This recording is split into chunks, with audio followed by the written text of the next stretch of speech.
নমস্কার বন্ধুরা, আমি বিশ্বজিৎ আর আপনারা দেখছেন আমাদের YouTube channel Nifty prediction for tomorrow.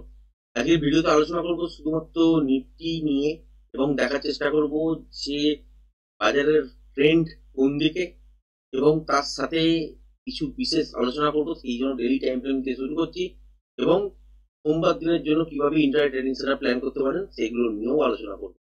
ভিডিওটা খুব ইম্পর্টেন্ট হতে চলেছে, মন দিয়ে দেখার চেষ্টা করবেন। দেখতেই পেয়েছেন যে একদম টপ থেকে বাজার কিন্তু এরকম করে স্ট্রেট তলার দিকে পড়েছিল, তারপর একটা বাউন্স ব্যাক নিয়েছিল, তারপর আবার তলার দিকে আসছে। এই যদি বড় ফ্রেমটা যেটা দেখতে পাচ্ছেন ঠিক এইখানটাতে, এই বড় ফ্রেম এইখান থেকে পড়েছে এই এত দূর পর্যন্ত, আবার উপরের দিকে ওঠার চেষ্টা করছে, আবার তলার দিকে পড়ার চেষ্টা করছে, এখনো এত দূর পর্যন্ত। এটা এখানেই দাঁড়াবে নাকি আরেকটু তলায় দাঁড়াবে সেটা আমরা এখনো পর্যন্ত কিন্তু ক্লিয়ার নই, যে এই জায়গাটাতে গিয়ে দাঁড়িয়ে যাবে বা আরেকটু যদি তলায় আসে তাহলে এই জায়গাটার কাছাকাছি দাঁড়াতে পারে, বা আরো তলায় আসবে কিনা বড় ফ্রেম অনুযায়ী সেটাও কিন্তু এই মুহূর্তে ক্লিয়ার নয়। কেন ক্লিয়ার নয়?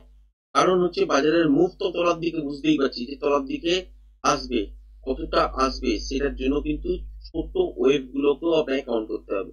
এইখান থেকেই বাজার উপরের দিকের জন্য ঘুরবে, নাকি এই যেমন হাইটা পড়েছে এই হাইটার পর আবার তলার দিকের জন্য বাজার দেখতে পাবেন, সেটা কিন্তু মেন জায়গা। এটা হচ্ছে বড় ফ্রেম, এই বড় ফ্রেমটা অনুযায়ী আপাতত কিন্তু বাজার তলার দিকেই কিন্তু আসার কথা, এবং যতদূর দাঁড়াচ্ছে সেটা হচ্ছে 11,21,700 কাছাকাছি পর্যন্ত এই বড় ফ্রেমটা অনুযায়ী তলার দিকে বাজার চলে আসতেই পারে, মানে ঠিক এই জায়গাটার কাছাকাছি পর্যন্ত আসতেই পারে। এবার এই যে জায়গাটা দেখতে পাচ্ছেন এর মধ্যেও কিন্তু এই রকমই কোনো একটা প্যাটার্ন তৈরি হয়েছে। এটা কোনখান থেকে? এটা যদি দেখেন তাহলে হচ্ছে ঠিক এই জায়গাটা থেকে হাই ছিল, এখান থেকে তলার দিকে এতটা পর্যন্ত লো হয়েছে, তারপরে এখানে একটা হাই হয়েছে, আবার তলার দিকের জন্য আসার চেষ্টা করছে। এই অনুযায়ী যদি ফ্রেম ধরেন তাহলে সেক্ষেত্রে হচ্ছে টার্গেট হচ্ছে এই জায়গাটার কাছাকাছি পর্যন্ত, যেটা হচ্ছে 21,800, 22,800, এই জায়গাটার কাছাকাছি পর্যন্ত, ঠিক এই জায়গাটার কাছাকাছি পর্যন্তই টার্গেট নিয়ে দাঁড়াচ্ছে, বুঝতে পারলেন? আবার তার মানে ছোট ফ্রেম অনুযায়ী যদি টার্গেট দেখেন তাহলে সেক্ষেত্রে হচ্ছে 22,800, 750 এই জোনটার মধ্যে গিয়ে বাজার থামতে পারে। বাট এইটাকে রেসপেক্ট দেবে কিনা এটাই হচ্ছে সব থেকে বড় ব্যাপার। যদি রেসপেক্ট দেয় তাহলে হচ্ছে বড় ফ্রেম যেটা দেখতে পাচ্ছেন এটা হচ্ছে 1.27, এই লেভেলটার কাছাকাছি এসেই কিন্তু অ্যাকচুয়ালি দাঁড়াবে। এইটা যদি ব্রেক করে দেয় তাহলে কিন্তু 1.618, যেটা হচ্ছে এই ফ্রেমটাকে সাপোর্ট করবে, বড় ফ্রেমটাকে, এবং তলার দিয়ে কিন্তু আপনারা দেখতে পাবেন যে 21,750 থেকে 800 এই জোনটার মধ্যে বাজার গিয়ে একবার কিছু না কিছু দাঁড়াবেই। তার জন্য কিন্তু একটা বড় পতন আপনারা দেখতে পাবেন। আপনারা খেয়াল কোথায় কোথায় রাখবেন? এক হচ্ছে 22,800, 22,800টা যদি ব্রেক না করে, এখানে যদি কোনো রকম রিভার্সাল দেখতে পাই তাহলে হচ্ছে এই প্যাটার্ন অনুযায়ী কিন্তু সাপোর্ট করলো, এখান থেকে কিন্তু উপরের দিকে যাওয়ার জন্য চেষ্টা করবো। শর্ট টার্ম মুভ কত পর্যন্ত দেখবো, এখানে যেখানে সুইং হাই গুলো তৈরি করেছে সেখানে সেখানে দেখবো।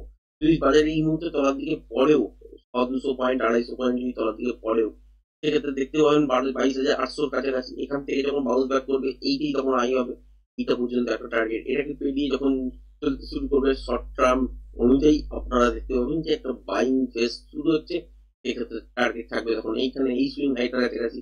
এবার এইটাকেও যখন ব্রেক করে সাস্টেন করতে শুরু করবে তখন হচ্ছে এই জায়গাটার কাছাকাছি। এবার এইটাকে যখন ব্রেক করবে লং টাইম পিরিয়ড অনুযায়ী উপরের দিকের জন্য মুভ হবে। সেক্ষেত্রে তখন ওই বড় ফ্রেমটা কিরকম দেখতে লাগবে, ঠিক এইখান থেকে এই রকম টাইপের দেখতে লাগবে, এত বড় টাইপের একটা ফ্রেম হতে পারে। কারণ এখানে বড় টাইম ফ্রেম অনুযায়ী কোথায় গিয়ে দাঁড়াতে পারে, 1.27 এর কাছাকাছি গিয়ে একবার দাঁড়াতে পারে। সেই ক্ষেত্রে যদি বাজারে টার্গেট দেখেন ছোট টাইম ফ্রেমও কিন্তু সাপোর্ট করছে 22,800 এই জায়গাটার কাছাকাছি।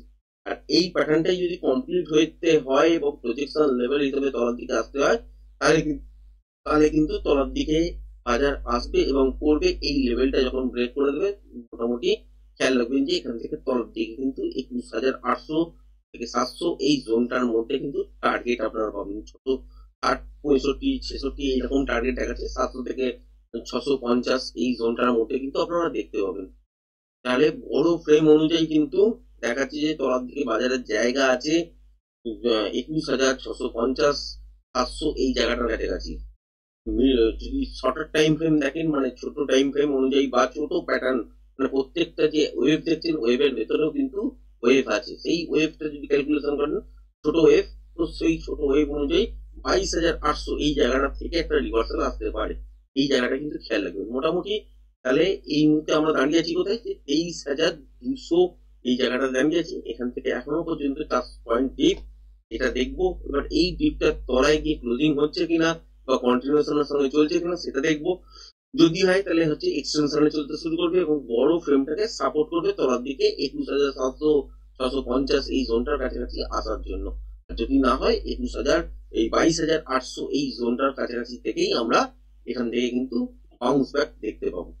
এবার হচ্ছে আমরা 5 মিনিটের টাইম ফ্রেমের মধ্যে সুইচ করছি এবং দেখার চেষ্টা করছি যে এখান থেকে কিভাবে আমরা ইন্টারের টাইম ফ্রেম অনুযায়ী বাজারকে সুইচ করতে পারি।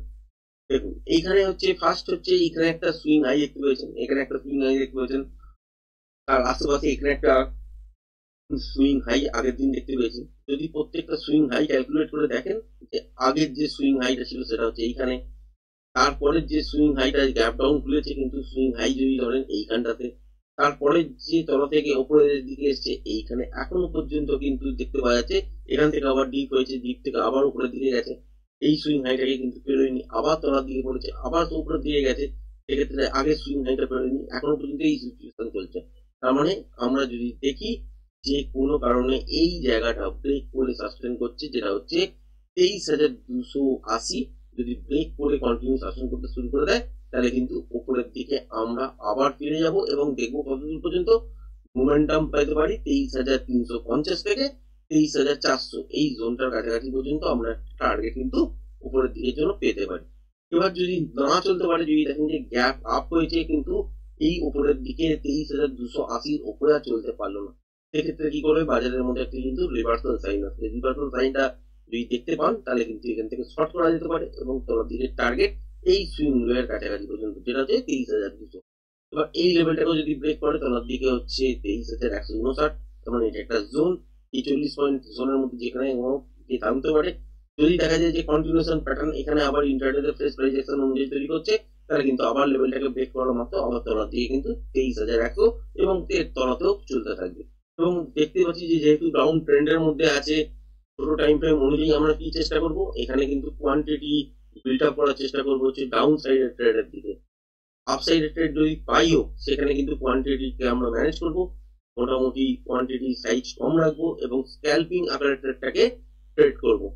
কারণ হচ্ছে যদি আপনি দেখেন যে উপরের দিকে যখন মুভ আসবে তখন সেক্ষেত্রে যেহেতু বড় ফ্রেম সাপোর্ট করবে না ছোট ফ্রেমকে, সুতরাং উপরের দিকে ট্রেন্ড অনুযায়ী বা বাজারের প্যাটার্ন অনুযায়ী তো যাবে, নয়েজ সৃষ্টি করবে, সেখানে কিন্তু আমরা স্ক্যালপিং আকারেই মুভ পেতে পারি। বড় মুভের জন্য যদি ওয়েট করেন তাহলে আলটিমেট কিন্তু লস হবেই হবে।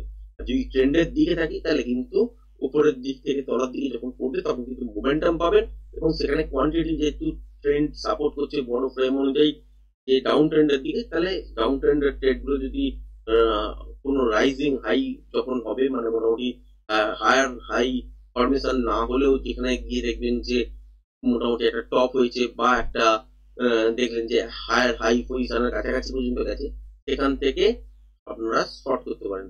সেটাকে বলা হয় কি, এই একটা হয় ডিপস অন দা বাই, একটা হচ্ছে রাইজ অন দা সেল, মানে হচ্ছে একদম টপের কাছাকাছি গিয়ে সেল করা।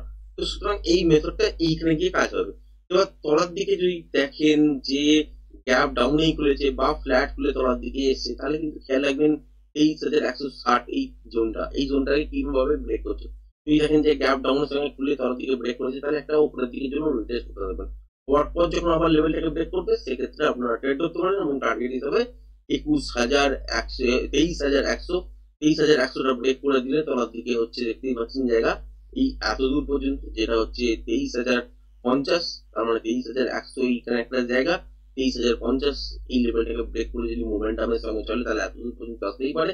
এবার অ্যাকচুয়ালি কি দেখতে হবে কি এখানে প্রজেকশন লেভেল কি অ্যাকচুয়ালি তৈরি হচ্ছে। যদি দেখা যায় যে প্রজেকশন লেভেল অনুযায়ী এর তলাতে দাঁড়াচ্ছে তাহলে অ্যাকচুয়াল ওখানেই টার্গেট, যদি দেখা যায় যে এর মধ্যখানে দাঁড়াচ্ছে বা এই জোনটার কাছাকাছি দাঁড়াচ্ছে তাহলে হচ্ছে এখানেই অ্যাকচুয়ালি টার্গেট। প্রজেকশন লেভেল যেরকম ভাবে বাজারে তৈরি হবে সেই অনুযায়ী কিন্তু টার্গেট সেট হবে। তো সেটার জন্য আপনাকে কিন্তু ইন্টারডেতে ফ্রেশ প্রাইস অ্যাকশন দেখতে হবে। যাই হোক, তারপরে যদি দেখা যায় যে কোনো কারণে দেখলেন যে গ্যাপ ডাউন করেছে, স্ট্রেট মুভ করেছে 23,050 এই লেভেলটা কাছাকাছি পর্যন্ত, এখান থেকে একটা বাউন্স ব্যাক পেয়েছেন, তারপর দেখতে হবে যে pattern wise continuation trade suggest করছে কিনা। যদি দেখা যায় যে কন্টিনিউশন ট্রেডের জন্য প্যাটার্ন তৈরি হচ্ছে তখন এই লেভেলটা ব্রেক করার পর এই ইন্টারডেতে ফ্রেশ প্রাইস অনুযায়ী পজিশন লেভেল ক্যালকুলেট হবে, তারপরেই অ্যাকচুয়াল টার্গেট আসবে এবং তলা দিয়ে কত দূর পর্যন্ত আসতে পারে। এই দিন 22,900 আসবে না 920 আসবে না কি 980 আসবে, সেটা হচ্ছে পজিশন লেভেল ডিসাইড করে দেবে যে কত দূর পর্যন্ত টার্গেট হতে পারে। এবার দেখতে হবে যে কোন রকম রিভার্সাল সাইন আসছে কিনা। কোথায় দেখবেন? এই জোনটার কাছাকাছি এসে যদি দেখেন যে 23,100 কাছাকাছি বাজার চলে এলো, তারপর কোন রকম রিভার্সাল জোন এসছে বা স্ট্রেট গ্যাপ ডাউনে করার পর স্ট্রেট দেখলেন এই লেভেলটাকে ব্রেক করে একদম তলার দিকে পড়ে গেল 23,050 পর্যন্ত। তারপর দেখতে হবে কি এখান থেকে রিভার্সাল সাইন আছে কিনা। রিভার্সাল সাইন এলে ছোটখাটো একটা স্ক্যালপিং ট্রেড হবে। তারপর দেখতে হবে যে প্যাটার্ন ওয়াইজ সাপোর্ট করছে কিনা, আবার উপরের দিকে চলবে। যদি সাপোর্ট করে তাহলে এই লেভেলটাকে ব্রেক করার মতো আবার উপরের দিকের জন্য ট্রেড হবে। সেক্ষেত্রে ইন্টারডেতে যখন ফ্রেশ প্রাইজেশন তৈরি হবে সেই অনুযায়ী ডিসিশন নেওয়া হবে। এবার দেখতে পাওয়া যাচ্ছে যদি দেখা যায় যে গ্যাপ আপ তুলেছে, এই সুইং হাইটাই এইগুলোই, এই যে সুইং হাই গুলো দেখতে পাচ্ছেন লোয়ার হাই যেগুলো দেখতে পাচ্ছেন, আগের সুইং হাইটা বড়, তার আগের সুইং লোটা এর থেকে ছোট, তার আগের পরের যে সুইং লোটা আছে সুইং হাইটা আছে তো এই সুইং হাইটার থেকে ছোট। এইরকমই যদি প্যাটার্ন কন্টিনিউ করে বা ছোটখাটো গ্যাপ আপ দেখলেন যে 23,230, 35 বা 40-এর কাছাকাছি তুললো বা এই জোনটার মধ্যেই কোনো একটা জায়গায় তুললো কিন্তু আর উপরের দিকে শাসন করতে না, সেক্ষেত্রেও রিভার্সাল সাইন দিয়ে শর্ট করতে পারেন। ক্লিয়ার? এবার যদি কোনো কারণে দেখলেন যে এই লেভেলটার ওপর গ্যাপ আপ হয়ে গেছে, তাহলে কিন্তু কি করবেন যে একটা ডিপ নেবার জন্য ওয়েট করবেন। ডিপটা নিয়ে নেওয়ার পর যখন আবার লেভেলটাকে ব্রেক করবে, সেক্ষেত্রে আপনারা ট্রেড করতে পারেন। উপরের দিকে টার্গেট এই জোনটার মধ্যে আপনারা পাবেন, যেটা হচ্ছে 23,350-60 থেকে 23,400 এই জায়গাটার কাছাকাছি পর্যন্ত একটা মোমেন্টাম ট্রেড আপনারা পেতে পারেন। এরপর যাবে কিনা তার জন্য ইন্টারনেটের প্রাইস প্রাইজেকশন দেখতে হবে, তবেই আপনি ডিসাইড করতে পারবেন যে এখান থেকে কত দূর পর্যন্ত পজিশন লেভেল অনুযায়ী বাজার যেতে পারে। ক্লিয়ার? এতদূর পর্যন্ত আশা করি ভিডিওটা পছন্দ হয়েছে। ভিডিওটা যদি পছন্দ হয়ে থাকে চ্যানেলটাকে অবশ্যই লাইক শেয়ার সাবস্ক্রাইব করবেন। আজকের ভিডিওটা এই পর্যন্তই। ধন্যবাদ।